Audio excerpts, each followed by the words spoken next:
السهرة حلوة واللمة أحلى ونجومنا شباب ومعانا ومعاكم عمرو دياب ونجلاء عبد البر وصلة ربط بينه وبينكم ومحمد شهاب الدين عد السهرة علشان خاطر عيونكم وصبري خالد يخرج السهرة لينا وليكم.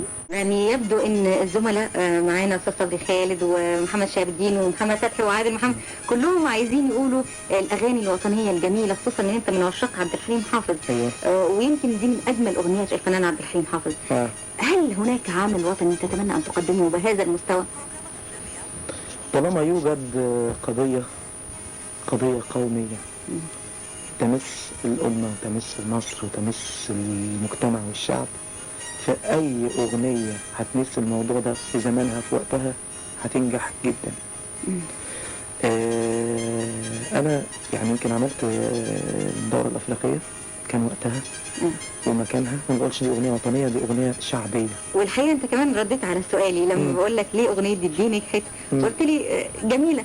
أنا برضو كنت عايزة أسأل، يعني غريب قوي إن أغنية أفريقيا نجحت قوي، يعني ملهاش مبررات أكتر من العمل بيبقى، أصل العمل بيبقى صادق، بيبقى لا يمكن عشان في الفترة الأخيرة ما بقاش فيه أغاني وطنية تشد الشباب أو وده مش وطني، يعني مش وطني، ده حاجة بتمسنا كلنا.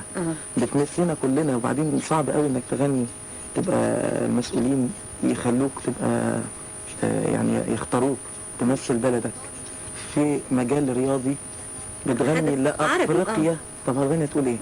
لأفريقيا، ولا هتقول تحيا أفريقيا ولا تحيا، يعني أصل الألفاظ نفسها لازم تتنقى، فلازم بالحب تجمعنا كلنا، نتجمع بالحب وبالخير هي كده. وادي القاهرة دي بلدنا بقى، تعالوا اتفرجوا دي بلدنا واتفرجوا احنا بنعمل ايه.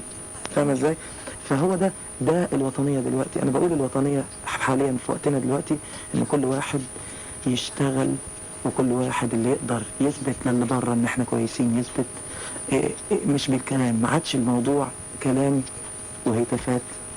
يعني الشكل اللي كنا بنسمعه اتغير. ما اعتقدش ان ده حتى يقبله. الشكل الهتاف، انا لازم نعمل، احنا كل شغلنا لازم نعمل.